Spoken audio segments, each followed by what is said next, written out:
Welcome to the Old Lady Hour with Lorrie and Sheryl. On today's episode, we're here with our friend Sandee House, and she's a woman of many talents and interests, and we want to kind of explore as many of those as possible. So she was just telling us about her morning, and I think that's a good place to start, because it's a morning, and you have a farm outside of Gordo in Pickens County. So I guess you can call it a farm. Okay. I'll call it a homestead now. It used to be a farm. I was at one point the largest American guinea hog breeder in the world. Wow. I had about 175 American guinea hogs. And what are guinea hogs? Guinea hog is a heritage breed hog that was developed in the southeast. They think it's like an old Essex pig from England. They don't know exactly how it was developed, but it was developed for our climate. It's a lard pig, so it's a big fat pig, because folks used to... Is it that big black pig that's in your pictures? It's a big black pig, and with a lot of hair. And now pigs that we use in the food industry are pink and have very little hair. So old-timey hogs, it's got a lot of hair.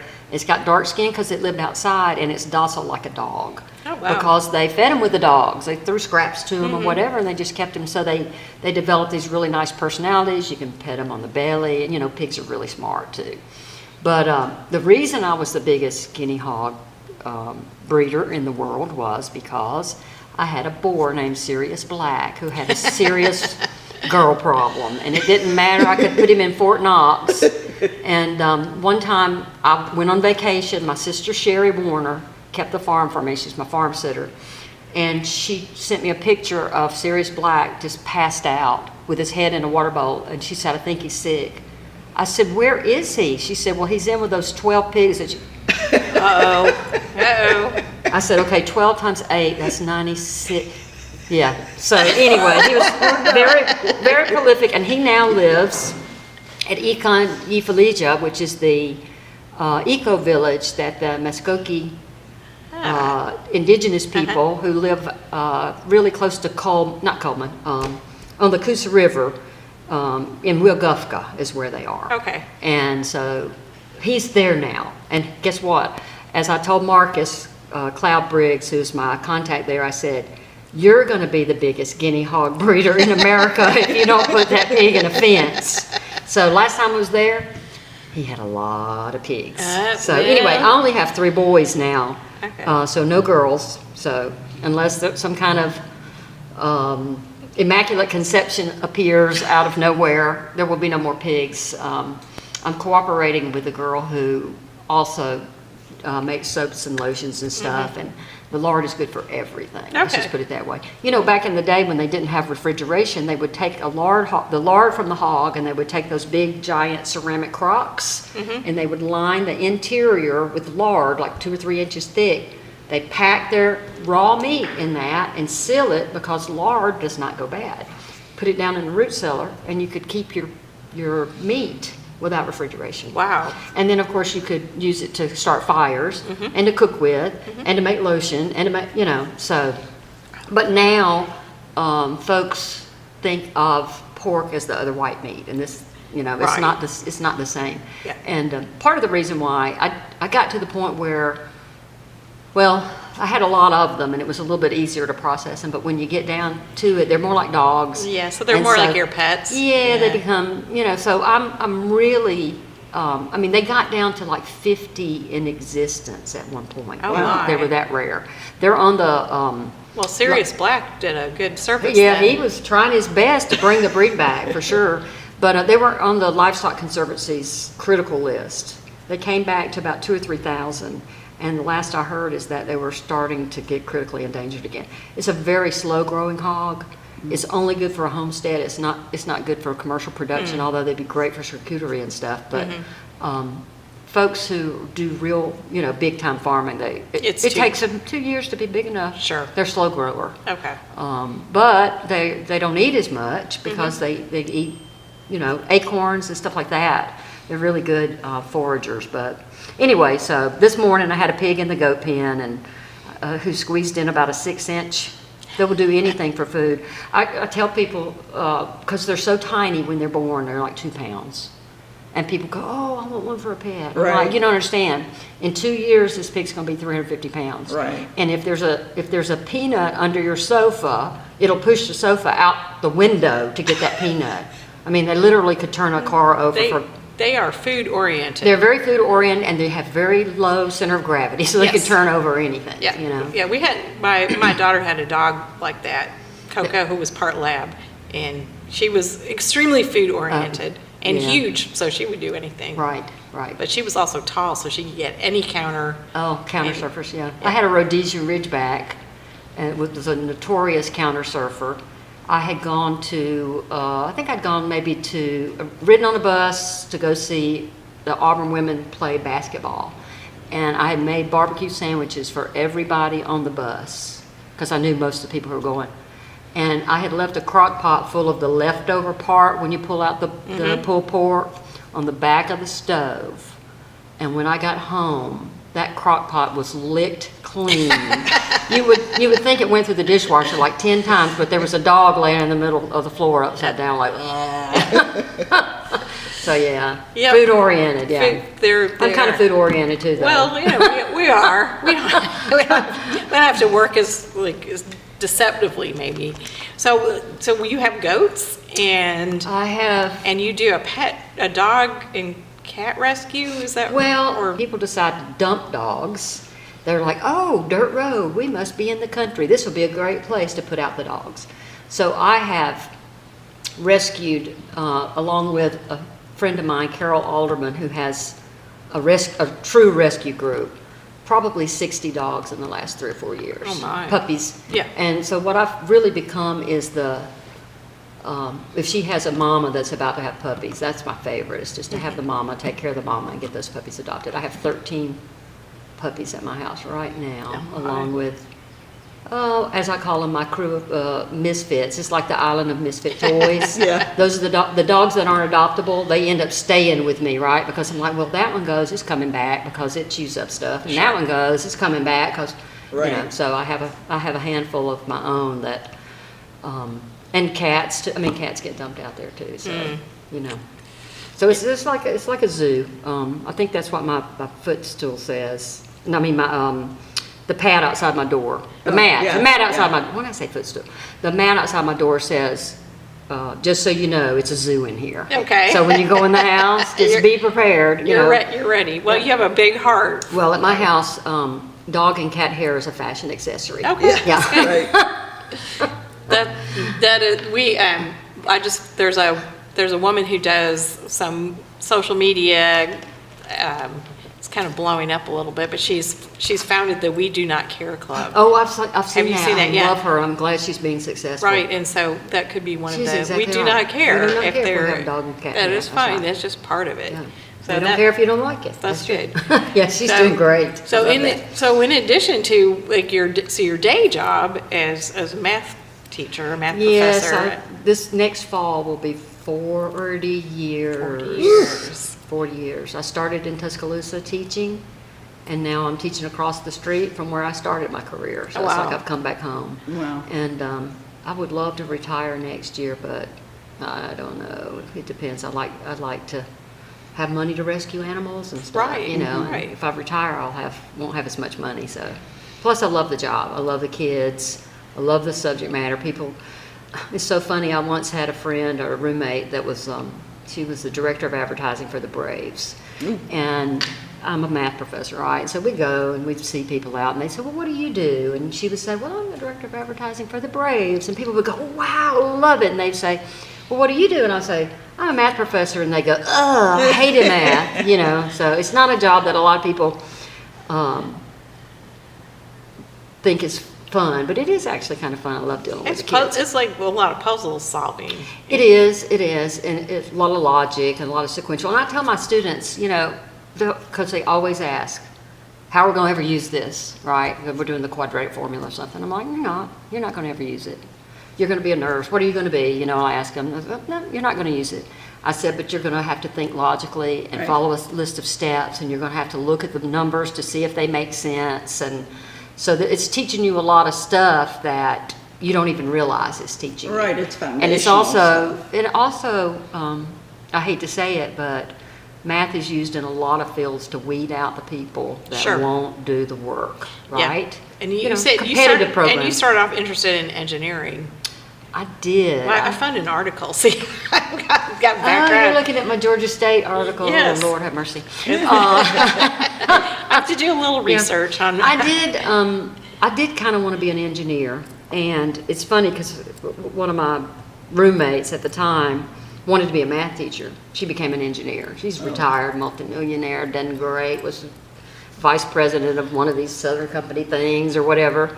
And I went into teaching, but it's funny because my parents said, I changed my major a couple times. They said, you have a choice. You can either move home or you can pick a major, right?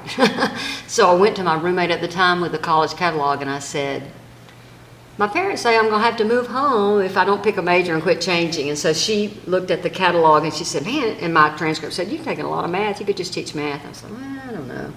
And I said, okay, I'll try it. And I switched. And it was exactly the right fit. It really was. I was a math English major, believe it or not, even though we always say the only foreign language taught at Gordo was English. But actually, I got a really good education at Gordo and had a great math teacher and loved math all the way through, and actually tutored people in calculus and stuff before I even graduated from high school. Yes, yeah. And so it was a good fit. And here's the funniest story. I taught high school for 6 years, before 4 years at Hillcrest here in Tuscaloosa, and then 2 years in Atlanta. And in the classroom where I was located, the people kept saying, well, that teacher that was in that room went to DeKalb College. She went to teach at DeKalb College. And then the teacher in that room went to teach at DeKalb College. And the kids would say, I would say, you really need to learn this. It was like, no, I'm just going to go to DeKalb College. Because it had the reputation, kind of like Shelton, it's open admission. You can get in, if you've got a high school diploma or a GED, and we meet you where you are. And I said, what is this DeKalb College thing? So I went out and was going to apply for a part-time job. And they said to me, well, we've got some full-time positions if you're interested. And I already had my master's and my specialist degree from Alabama in math ed. And so I thought, well, maybe I am interested. And so they sent me a proposal or whatever, a contract, right, with a salary. And I was making, this was in 1989, I think. So I was making like $32,000 then. And this contract was for $23,000.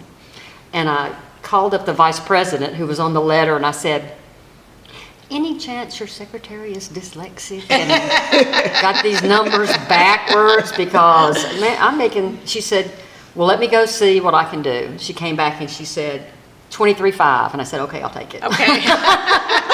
Because I had taught 8th grade, 9th grade. Actually, I was teaching 9th grade, and really good kids at Central Gwinnett in Lawrenceville, Georgia. Kids, I was teaching calculus and geometry and a whole bunch of stuff. It was good kids. But, man, I can't imagine what it's like now, because dealing with the parents was the main thing. I mean, I could deal with the kids. It was the parents I couldn't deal with. And then I found out, you can teach summer school. And we had, at that time in Georgia, it was merit pay, and I just busted it for years and years and years to get those, until I caught up. And I still, after about 3 months on that job, I said, I can't believe they paid me to do this. Yeah. Because your management's 10% and your teaching is 90%, and it's vice versa at the high school. Okay. You've got to it's all about managing kids.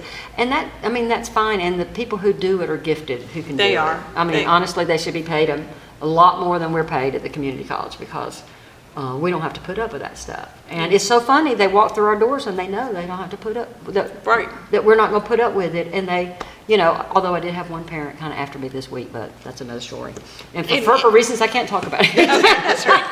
Okay, in college, yes, yeah. And I heard some academic adjacent is what I call myself, and right, because your husband. Because my husband, and just in general, but yes, he taught engineering at the university for 30 years, and I might have been in his class. Okay. What years did he teach there?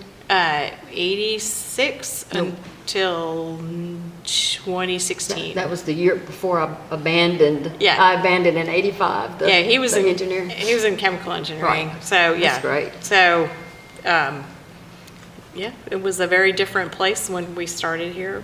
It was Yeah. a lot, much more teaching oriented. Right. And it has changed, and I think probably of necessity to keep things, financially sound. It seemed like they had to do, much bigger classes and everything Right. like that. But Right. anyway, Yeah. I'll tell you what's changed the most. And I mean, yesterday I was having a conversation with a colleague. I said the kids are the same, really. The difference, though, now with the kids is the telephone has really messed up stuff. The smartphone and social media. I have kids who just cannot put the phone down. And they that- cannot do it. it's an addiction. It is. It really is. I mean, and the minute we walk out of a meeting, the half of us that aren't on the phone, we pick it up and look at it the second we walk out, so you can understand that when their brains are younger, they just can't. They can't do it. And I think there's going to be a lot of controversy about kids not being able to have their phones when Alabama implements that new thing. I know that I made a comment online about, I think it's great because the kids need to focus. And I had lots of parents come after me saying, what am I going to do if I can't get in touch with my kid and there's a school shooting? Right. I was like, well, I hope that the school will contact you if Right. they're, I think there's a lot of fear involved with Yeah. having that phone, but the phone creates fear. So you're in Right, a cycle of it. Well, and we just, everybody wants instant contact. Yeah. I mean, sometimes yeah, our some- parents couldn't find us for hours. We were outside running around. And I think, there is a point of like, okay, kids, I have confidence you could figure this out. Like, you Right. don't need me to be on the phone with you every second. Right. And, Right. Well, it's creating kids that can't do anything for themselves yeah, in lots of ways. It is, and Yeah. like it's okay. Well, my daughter was in Italy. They were on a trip, and she got her phone stolen. I saw that. Yeah, I saw mean, online that she's you a mentioned she's a fully grown person with with her own children, and so she just really enjoyed having no phone for a couple weeks. it. I bet. I Yeah, bet, it was because you really, just- yeah, it was like, nothing, in an emergency, and then to make it even more isolated, because I was waiting for, she was using her husband's phone and I was talking to him, and somehow inadvertently I'd blocked Chase's number. So they couldn't get in So we touch had with you? no contact Oh my gosh. for a while, Yeah. but it was fine, like everything Right. was good. And we used to, back in the old days, we were Yeah. out there without any contact, and you kind of could. So it changes a lot. And I feel like a lot of the kids they went through the pandemic and they went through some isolation, and I feel like Right. it's made people a little weird. Yeah, and that's another thing I've noticed is they really don't talk to each other like they used to. You'd go into a classroom and the kids, even if they didn't know each other, they'd be talking, and you'd have to say, okay, let's get started. But now you go in and everybody's looking at their phones, it's dead silence. They don't talk to each other much. Yes, It's much harder to get them organized into groups and doing stuff because they've sort of become introverted except with the telephone. And then, of course, you're anonymous in a lot of ways on the telephone, so you do Right. things you probably wouldn't do if you were saying it to somebody's face. So it's, I do that. Yeah, don't we all? Yeah. Anyway, it's a dilemma for sure. I don't know how this is going to work out, and we're still dealing with the effects of the pandemic too for the kids, especially in math, because Yes. it's so linear, and that if you didn't learn 8th grade, you can't do 9th grade, you can't do Right. algebra, you can't do algebra 2, and in defense of the high school teachers, they didn't have any way really to monitor what the kids were doing. So they were doing worksheets or some software online, but they couldn't monitor. And all this AI stuff has Oh, been right. doing math longer than it's been doing English and writing and stuff Absolutely. like that. Right. We have apps where you can just take a photograph, or you can put an entire word problem in a chat GPT and it'll work it out and give you equations and beautiful solutions and stuff. So it's harder to explain to kids why you've got to learn this thinking process. So Right. that, because nobody wants to spend time on stuff they think is irrelevant, right? And since the value is not actually in the particular mathematics, but in And the thing- process. and, then- concepts. and just making your brain work. Well, exactly, and I tell them your Yeah. brain's a muscle just like everything else, or it's really And- an organ, and- but I and- say you've got right. to exercise it though. And I think there's also, one of our themes here is curiosity that carries Right. through Right. life. And so that's why, I love hearing all the projects you have and all the interests you have. And that's a lot of our interviews, they have so many things that they're interested in and just Right. curious about. Right. And you hate to see young people, or Right. kids just like shut off. Like Well, they're, not curious. They Right. they don't care. Well, and I think that all that goes back to, I mean, we're all old enough to remember books were like black and white, and you read a book. Mm-hmm. I don't know. I'm trying to think of something. Gulliver's, what was that? Gulliver's Gulliver's Travels. And you imagine the little people right. and all that. So you were using your imagination to see what those characters were, and now everything's 3D, right? They've got videos, and so you don't develop your imagination like we did. Mm-hmm. We played with a stick, it became a gun, or a That's spoon, or whatever. That's you right. know, we built stuff outside, Mm-hmm. built forts, and played outside, and did all this stuff, and they're just behind a screen all the time. Yeah, and they've And- got their shooter games, so they can shoot accurately instead of using a stick like we did. That's true. That's true. And they get blood and guts with it. And Yep, yep. we only got Ow. every now and then somebody got poked in the eye and had to go to the hospital. Or Ow. something. What is it they say? It's all fun and good until somebody loses an eye. That's right. Shoot your eye out. Yeah. So- Oh, that's funny. That's funny. Yeah. Yeah. So- Red Rider. Well, the other thing, it's you combine a couple of things that a lot of math people don't, which is art and the letterpress. Right. So one of the things, of course, we're in an art gallery, so we're going to talk about it. And Sure. so I really know you and people around you through the Crossroads Arts Alliance in Gordo and the letterpress and all the people associated with that, and your grandmother was Ma Seal, Yeah. and like was it your uncles? Like there's Yeah. like, I thought like we have to like diagram a family There's tree. like a house family legend. Oh, yeah. Well, of course, the Moonweeks sign Right. in Tuscaloosa was created by my uncle. Yeah. He said he made 50 cents Wow. designing it because he was working for either an advertiser or printer or something, and they said, draw this thing or whatever, and it was in the late 50s, so he said he was making about $1.50 an hour, and it took him about 15 or 20 minutes, so he made 50 cents to design it. So that's sort of the thing. And, the family's been involved with Kentuck for a long time. Ma Seal was my grandmother, Lucille House. Everybody called her Ma Seal. And they used to bring a little screen porch-looking building with her wood stove, her cast iron, and she would cook sausage biscuits, and the line would be At the- out the at park. the festival. At the festival, Yeah, yeah. yeah. And that was back before you had to get all those health permits and all that stuff. I Right. mean, it was healthy, good stuff. Sure. Well, I don't know Yeah. about healthy, it was fried sausage and biscuits, but. Delicious. It was really good, and people lined up for it. And then, of course, Uncle Glenn and his wife Kathy Fetters have the print shop in Gordo. Kathy now, since he passed away, I think in 2017, I think it was. And so she's kind of passed on his legacy of printing. He taught at the university in the library science department, teaching book binding and letterpress printing and all this stuff.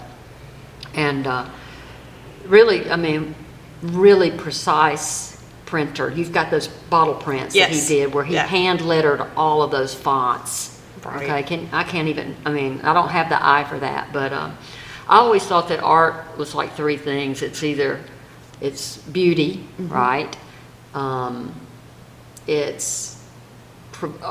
But for me, well, I said three things, but I think of two for sure is art that's beautiful, right? You think it's pleasant to look at, right? And then there's art that makes you think, and so provokes you in some way. And I think I've kind of tried to blend the two, if you know some of my stuff. Right. It can be a little on the cutting edge, on the edge, Yeah. as they say. It's got a message. Right, right. Yeah. Well, Has it- you know, if it's not beautiful, then it should make you think about something. That's right. Yeah. So, and then. Like here, we've and got the- all this stuff that's beautiful. Yeah, mine is less explicitly message oriented. And sometimes I worry about that. Like, well, what is it really saying? And especially right now, you're like, well, there are things that need to be said, but. But you know what? In the current climate, you also want to be surrounded by beautiful stuff. Right, that's right. And colorful stuff. And really, yeah, that, you know, to be able to like appreciate it. Right. And Oh, as Lorrie says. and you know, I just thought of the other, the three things. It should be either beautiful, which is what Lorrie does, provocative, which I do sometimes, or functional, which is what Sheryl does. Ah. Yeah. Yeah, Yeah. you think about that. That's the Yeah. three things that I think art kind of evokes the And- thought in me. And like Lorrie says, doing this art is a form of resistance. It is. Well, and what I think a lot about is being able to be true to yourself and who you are. Right. And the society, and particularly right now, you know, there's just a lot of like, no, you can't. You have to be who we say. And we're Right. like, That's no, right. nope, we're not. And That's I right. feel like, yeah, even like tying that into just being on the phone, which is, there are algorithms built in to make you just stay on it. And I mean, I'm not immune. Like, you know, Yeah. I'm checking all the time, like, how's my Instagram account going and so Right, on. So, right. by the way, you can follow me at Lorrie S. Lane on Instagram. There you go. Put But I that mean, plug yeah, I in. mean, part of it is just like, well, yeah, we have to use it for advertising purposes. And Well, that's a great use of it. Yeah. I mean, and I can't tell you, I have like, I don't know, 20,000 things saved in my Pinterest account for art that I want to, you know, in my art to Sure. do file, And right? it really is a tool Well, like anything else. So it absolutely. could be good, bad, indifferent, and Right. so that's all right. There's a lot of inspiration Mm-hmm. out there, and it amazes me how much talent is out there, that what people can do. And it really does open everything up to like being able to see artists that you wouldn't normally, Right. and just, and as I said, people are creating a lot of like comedy skits and Right. opinions, and it's great. Like it can be a window to other lives. It can be, an opportunity for people to connect. But there's good and the bad. Yeah, the bullying part of social media is probably the worst part to It me. is. Because for kids. For I mean, kids, you know yeah. what? Well, even for usually- adults. Well, you know what? And Sometimes. disinformation. Yeah, well, you're right, for sure. But sometimes, I try to never say anything negative about a human being that I don't know, unless it's somebody who's a celebrity or a politician Sure, or whatever, yeah, right? right. But sometimes, you'll say something about one particular politician and people will just jump all over you or whatever. And so I usually try to respond kindly, but then the last thing I always say is, I hope your day is as pleasant as you are. And so that leaves them kind of scratching their head. Now, is that a compliment or Right, is that, right. what, Oh, that was a singer. Yeah. That's a good. Well, but also it's true. It's and I think that Anomaly? Anonymously? anonymous. Yes, the anonymous. I'm trying to- Anonymity, there we I go. was trying to say a word. It was not coming out this morning. We're going to take a break soon. Okay, yeah. Well, let's take a break right now and come back in a few minutes. Hey, we sure would like it if you would like this video. Thanks. All right, we're back, and I want to let everyone know that today's episode is sponsored by Overly Helpful Helene. Woo! So, yes, when you need someone who's overly helpful, call on Helene. And we'll explain more of that later. We're back with Sandee House. Our listeners need to tune back in and listen to all of the really great things that she's done, all the really interesting, just a wide variety of. It's called ADHD. Is it? And I'm clinically diagnosed. I mean, I need to truly. make a point here. I believe Sandee may be our second Southerner.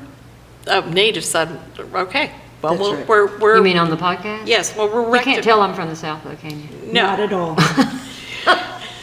Well, then we have this discussion because I've been here since I was 25, so And almost you're originally from upstate New York. New York, okay. But like the You didn't pick up the accent yet, did you? Western New York. But no, when I've been out of the South, people say, "Oh, we can tell you have a Southern accent." Right. And then when I'm here, they're asked, "Where are you from?" So I don't Right. really even know. I have no Right. idea what my son Charles says. I have an NPR voice, so we'll You go with do. that. We'll I go with agree it. with that. We'll go with the NPR voice, which is, everything is ambiguous. That makes me think about the NPR, not NPR, the Saturday Night Live NPR. About Yeah, cats. that's It's about cats. It's about cats, I think. Is They're that pop culture?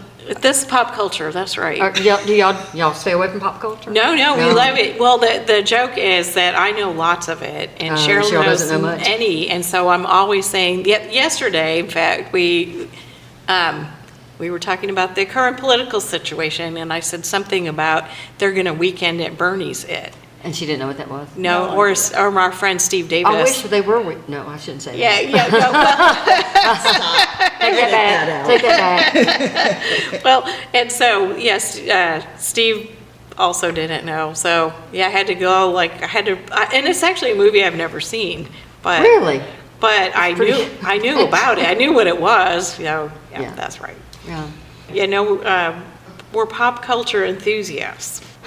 But we have to. Some of us. Well, Then I but we guess have you don't know about the Alec Baldwin with the NPR ladies on. Oh, yes, I do. Lots of The sweaty balls. Sweaty balls. Sweaty balls. Well, Okay, Cheryl, we'll have to. we'll have to see. Cheryl is just like, it's great because she doesn't know, so she just has not been exposed to so many of these things, and I get to be the one There you saying, go. hey, That's this right. is really funny, look at this. So, and sometimes she agrees, sometimes she doesn't like it. Cheryl's not into comedy. But you are. You just have to like good comedy. Okay, so anyway, she's the serious part. So. Let's see, is that Laurel and Hardy? One Laurel of and them Hardy, was serious the and straight one of them man. Yeah, well, I don't was- Do you know who Laurel and Hardy is? They're from way back. They are from way back. That's actually before our time. That is it. We're old ladies, but we're not that We're not that old. old. They're older than old ladies.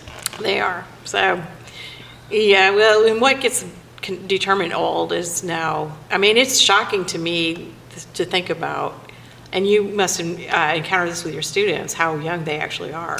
Oh my gosh, not this semester, but a couple of semesters ago, I recognized a name. It was really a unique name of somebody that I taught at Hillcrest.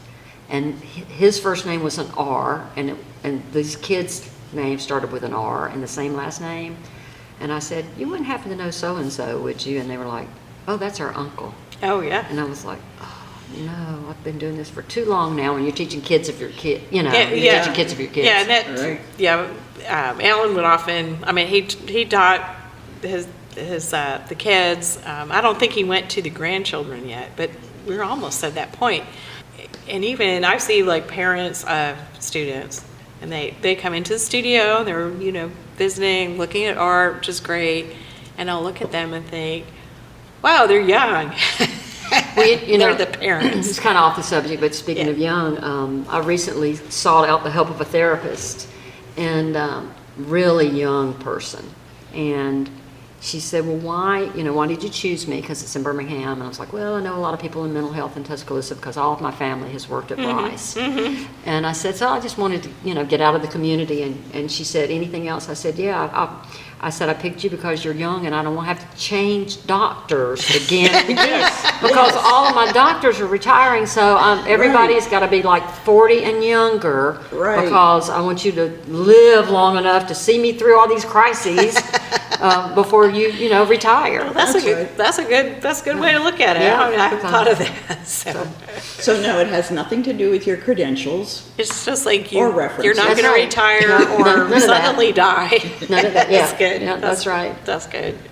So one of the things I was looking about, and this is again going back to Moss Hill and the Museum of Miscellany. Did you have anything to do with that, or was that just something in your gosh. life? Oh, well, Moss Hill wanted something for the local kids, right? Because there wasn't a lot to do. Back when my dad was young, they had a movie theater and a skating rink and a swimming pool and all that kind of stuff. But, once people started commuting, because all families had one car at that time, right? And like my parents, my mom, they would have to take the bus to come to Tuscaloosa because her father had the truck, going somewhere. So they didn't have transportation, so they provided all those kind of amenities there in town. And but Marcel wanted something that would educate, and she loved art and music and collecting all kinds of things. So art was Uncle Glenn. He drew he grew up drawing. And my Uncle Gerald was a songwriter, and he wrote a song that went to #2 on the country charts. Would have gone to #1 if they were watching it climb the charts. And it went up, like from 4 to 3 to 2, and they were waiting on it to go to #1. And guess what came out that week? Willie Nelson. Oh. Mamas Don't Let Your Babies Grow Up to Be Cowboys. It went to #1 and it knocked him off. What was Now, he didn't sing. What was the name of his Mel song? Tillis was the person, you know Okay. Mel Tillis? He was the Yes. singer that stuttered but could sing Yes. without stuttering. He bought his whole catalog, and Okay. he was exclusively writing for him, and it was called Midnight Being the Blues. Okay. And he wrote it as he was lying in bed listening to the jet planes overhead, rumble my lonely bed, that kind of stuff. And then Cool. it's about the train and stuff. And and he wrote another song that was Mel's most requested song at concerts, and it's called I Got the Hoss and You Got the Saddle. Okay. And the first time he played it for my aunt, she said, I think that song's dirty. But anyway, what Uncle Gerald, he It died. was just about horses. He died, yeah, exactly. He died a few years ago too, but one of the things he said about that was, he said, yeah, that song got Mel Tillis a 1,000-acre ranch and a Learjet, and he said it got me a 2-bedroom house and a Cadillac. All right. You Well, know. But hey, That's better than nothing. No, Yeah. and he was doing what he loved. He was writing music. But anyway, Marcel loved music and art, and she wanted to have a museum for the kids to come to. They never charged a dime. There was a jar for people to put donations in, and then they never locked the door, so stuff was taken a lot. But she started out in one room. It was a little one room. Actually, my mom and dad lived in this little one room house when they first got married. And then when they moved on, because my dad got transferred somewhere, he was in the Navy, Marcel started collecting. She collected dolls, depression glass, teacups. She started doing taxidermy because my dad was an outdoorsman. And so he would, bring something, squirrels, you'd stuff it, make a squirrel band. That was that seemed to be famous. Yeah, possums playing checkers, that kind of stuff. And so when he left, she filled up that room, and then Daddy Norman built another room. Then he built another room on that room, and he just kept building. And see, he was a carpenter. He actually worked on the Manhattan Project in Oak Ridge, Tennessee, building that building where they built the bomb, Okay. Yeah. And so he moved a log cabin there that somebody gave him an old dog trot log cabin. He numbered the boards, the logs, and he put it back together there on the site. Wow. Where every board was in the right place, right? No math there. No, not a bit, not a bit. But so he was a carpenter, so he kept building more rooms for her and stuff. So she had all those collections. And when we moved back, my dad was in the Navy in Savannah. And we moved back. He got stationed in Tuscaloosa here at the Naval Reserve because he was a supply guy. He got everybody uniforms and that kind of stuff. And when we moved back to Gordo, I would go down and spend a lot of time with Marcel and Daddy Norman in the summer. They were actually curb market farmers too. Okay. And so when he wasn't building anymore, he was curb market farming, right? And so I would go down and I would, for $5 a day or whatever, dig potatoes or put out fertilizer or whatever. And then when I'd get in the afternoon, I would help Marcel in the museum. And so she had the front of the museum was made all out of windows, this long room that you could walk through. It had a gravel path, but it had these bottles just lining the window. And I'd have to take them down, and on a dirt road, right? So I'd have to take them down and put them in a bucket of water and clean them and put them back on the shelf. And of course, by the time you got to the end, you basically were starting over. Right. And she had all of the presidents up to that time, their wives, in porcelain dolls. Okay. And so she painted their hair the right color and made them a dress that was like the dress, or bought them a dress or whatever. And I had to, her handwriting was already not good. You know, she only went to like the 5th grade. So she asked me to write their names and the name of their husband. And So she made the dolls? yeah, she would make the bodies. You could order like the little porcelain arms and Yeah, feet and the yeah. head, and they would just be white, and she would have to paint them and stuff like Wow. that. Yeah. That's So she cool. would make their bodies, and I think my cousin, which would have been her oldest child, Sylvia, made a lot of the dresses because she was a seamstress. So she did a lot of sewing. So and the only other thing I really remember, you know, we spent the night in that log cabin. You know, we put on those old dresses and ran around and played pioneer. Yeah. Yeah, and just going back to what we were talking about kids, they don't get to do that. They don't. Not many Right. of them. Yeah, and, you Do know, that anymore. hopefully that trend will, you know, they'll listen to us and they'll say, hey, that would be fun. You know, just let your kids be a little free and Right. imaginative and not programmed. Right. So, Yeah, which is. I do worry about them with their phone addictions. In fact, I have a student this semester who admitted that he had a phone addiction, and that he had changed to just a flip phone to try. Yeah. Which is not good when you have to send in pictures of your work or whatever. But Right. you know, there's good and bad. Or you know. yeah, I mean, it's very convenient. That convenience is But something. at least he understood that he needed to do something, and I think a lot of them do. Yes, and I think they will. So I wanted to know a little bit more about the Crossroads Art Alliance, and that does seem to encompass a big group of people. Yeah, Crossroads is, I don't know if they call it a charter or what, but it's part of the town of Gordo. Okay, right. And it's basically Uncle Glenn and Kathy started trying to gather people in Gordo, because there's a lot of artisans in these rural communities. People don't even realize it, you know, folk artists mostly. Some fine artists, but like you are, but mostly folk artists. And we had a person who did gourd art. Okay, we had a person who paints. We have a person who does pottery, big pieces of pottery. We have a lot of letterpress people, because that's what Uncle Glenn did. Photography. Yeah, Kathy, my aunt, is the photographer. She does used to do a lot of painting photography. She's really turned into a real printer now. Okay. She loves that printing stuff, and Okay. she's really good and really precise. And so she's taught us, because she's trying to send it on to the next generation. Right. And And then there was some connection with the photography professor here, Gay Burke. yeah, no, Kathy that's another person you could Yeah. interview. Kathy would know more about that Okay. than I do. Yeah.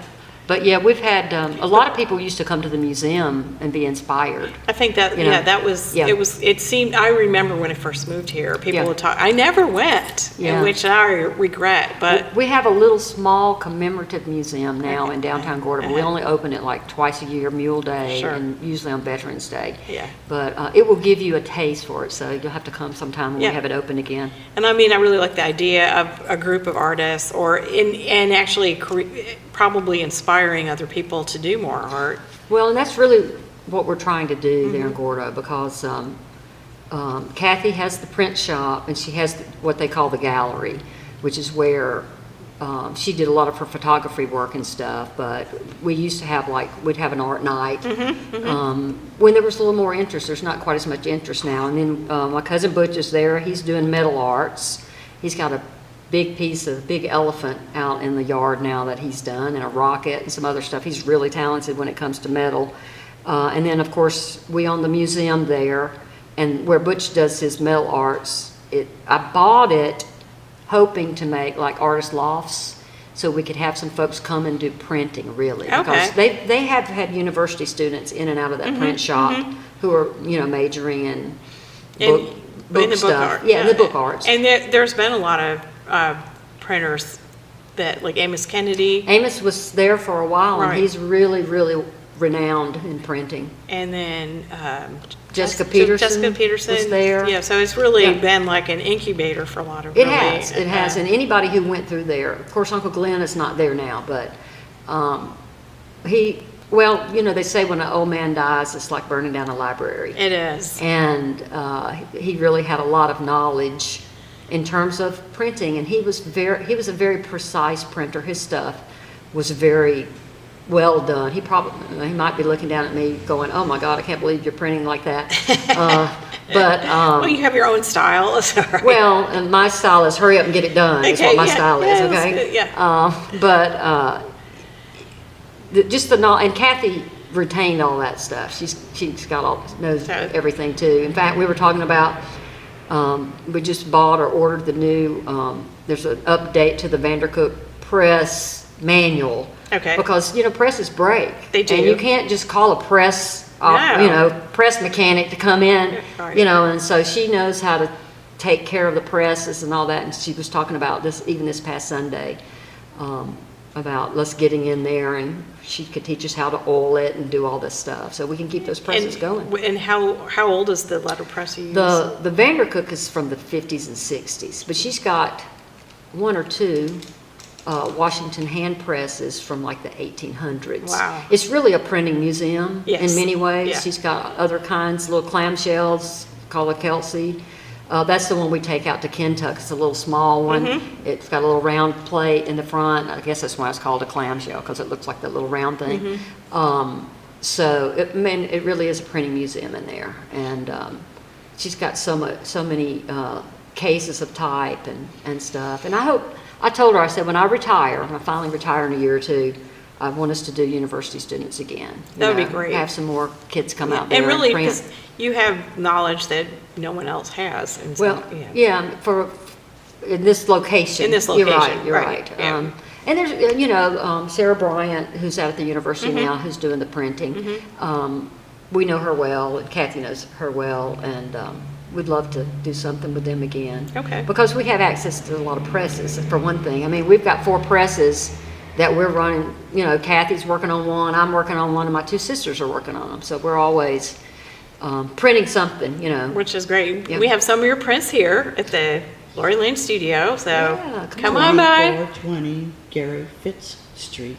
Tuscaloosa, beautiful downtown Tuscaloosa. We're only located about 40 minutes from downtown Gordo.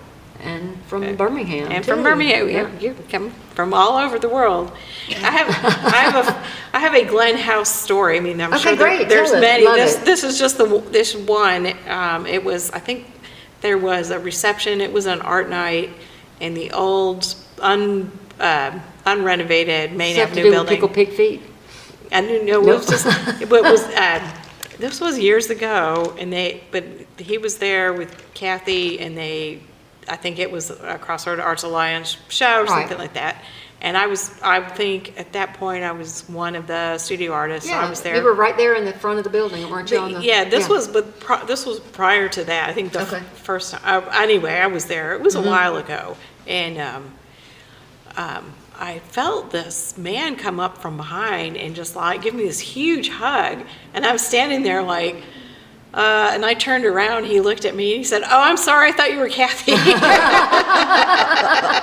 So I had we're about the same height. You both have long blondish hair. It was a while ago.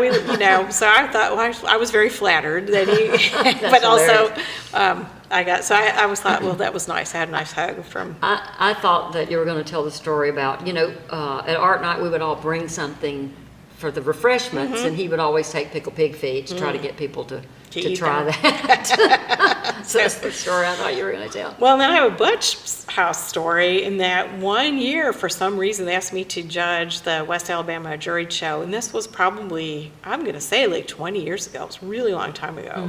And Butch had made a castle out of metal, and so I was just blown away by it. So I gave him first prize. So You should. There we go. He's got an Eiffel Tower now that's about. It's a perfect scale. okay, It's about 6 to 8 feet tall. we'll have to get some photos. I'll get you some Yeah, photos. we'll put them on our podcast. So Cheryl's nodding her head. And Butch is one of those. I like to do clay and metal and letterpress, and I kept telling Uncle Glenn, I kept saying, I'm not going to get good at any of these because I like to do too many. And he was like, well, you're just good at too many things. And Butch is, well, he's really good at metal, but he also paints and does, he's making these fireplaces out of rocks, these looking like old-timey fireplaces. And they're only about a foot tall, but they look just like you when you drive down and you see where an old house is Sure. falling down and the Yeah, chimney's left. that's all that's left. That's what it looks like. In Oh, fact, wow. my mother said I would love to have one of those because it looks just like our chimney in the house I grew up in. Wow. And I mean, he's doing all kinds of stuff. His mind is a lot like Uncle Glenn's in that he's got a good vision of things. And, Yeah. you know, once you allow yourself to like start making these things, you know, you just don't know where it's going to lead. That's true. That's true. So- He's got a big commission piece coming up pretty soon, I think, that might show up somewhere. Oh, good. In Tuscaloosa. That would be at some exciting. point. So, yeah. That sounds cryptic. Yeah. Well, you I'm know, not at liberty to tell, we nor have- do I want to jinx it. That's right. We have some mysteries There we go. involved. Yeah, well, It's for a later episode. that's right. We'll do We'll have that. the big reveal. Yeah. And so my last sort of area to ask about is like, and you've touched on it a lot, but like what it's like growing up in Pickens County and in small rural Alabama and what it's like now. And has there been like a lot of changes or, you know, is this, Well, you know, I was gone for 30 years.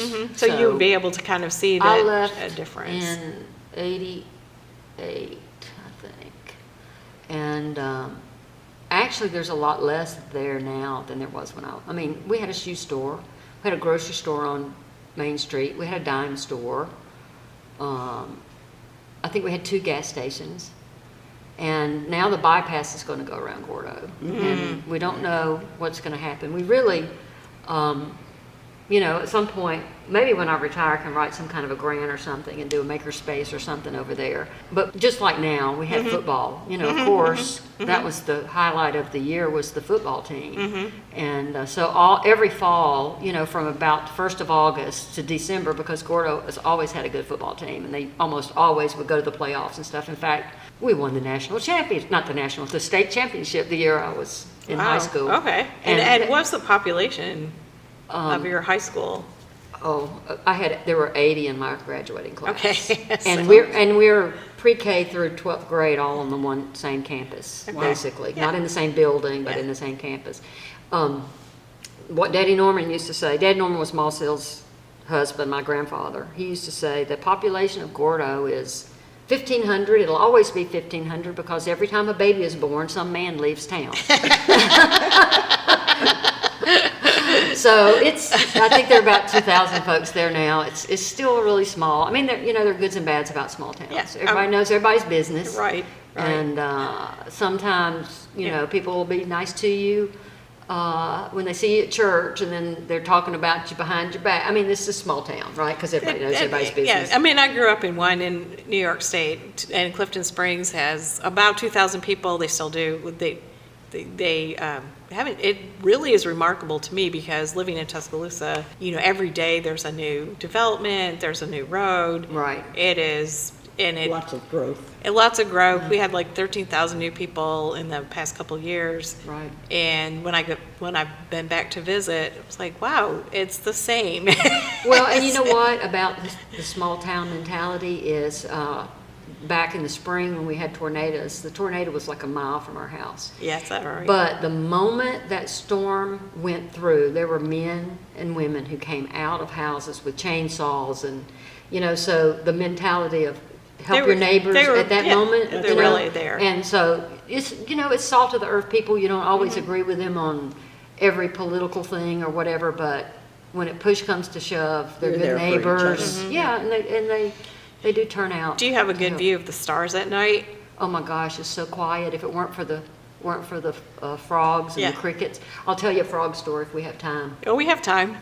One time I was at home when I lived in Atlanta, and there were all these little frogs everywhere where my daddy had a catfish pond.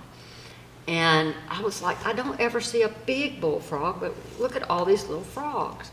And I said, something must be eating them, right? Because we'd have big bullfrogs. Right. So I said, I'm going to take some home to Atlanta, and I'm going to raise them in an aquarium, and I'm going to bring them back. So I told my dad, I said, go get me some frogs and put them in the back of my car. And so he went out there and got a bucket and all this and put the bucket with some foil with some holes punched in it in the back of my SUV. And I got home and I opened that thing. There might have been 200 frogs. So Well, you have like pigs, frogs. There's a theme here. So I ended up buying like 8 aquariums, Wow. right? And put them in the sunroom. And I swear in a week my house smelled like the river. It was awful. So I told my dad, I said, I can't do all these frogs. And he said, well, you got a creek, dump them out. I'm like, no, I can't dump them out. They might not be indigenous to this area. I got to bring them back. Yeah. So I boxed them all up with the next time I came home, or put them in a bucket and brought them back and put them out. And that night, I swear I could hear the frogs going, thank you, thank you, thank you, thank you, thank you. That is really. And then I that's found great. out that it takes 2 years for a bulldog tadpole to make a frog, because the first year they're still living off their tail or something, you know. Oh, okay. And I was So like, it's well, no all- wonder I so- hadn't seen any big. So because it just takes longer than you Yeah. think. Wow. Yeah, and I have seen some big. We do have big ones now, so I don't have Okay, to rescue well, any more frogs. Well, there you go. Wow. You may have rescued the one that's That might be it. It might be populating the Sirius Black of Yeah. the frog Of the frog. of the frog world out there. It absolutely could be. So They- so that is They say if you have frogs, you have a healthy environment. you do. too. And Yeah, because we have you a see lot of better. toads and frogs out there. So This is like, do tree frogs count? yes, they do. Good, Yes. because that's about all I see. Yeah, they're so funny and sticky. They get on the window and everything. They And are. they're almost translucent Right. translucent from underneath. When you look at them, you can see their little hearts Yeah. beating and stuff. I love tree frogs. Yeah, they have had a good summer this summer. Yeah. Well, there's Because a of lot all of the- bugs because we didn't have much winter, so now they've got lots to eat. I guess. And so much rain. Yeah. That's true. So it seems like it seems louder right now this Well, summer than last Frogs summer. and cucumbers. Yeah, Cheryl's got too many cucumbers. She's going to try You to. got to make some pickles, girl. I told her she's got to pickle some. Well, I think we have just about come to the end of our podcast. Thank you for listening, everyone, and thank you so much, Sandee, for being here. We've learned so much, and I hope you'll come back. I've enjoyed it. I'll definitely come back. Cheryl, it's time for our shows. I gotta go watch my shows. We got to watch our shows.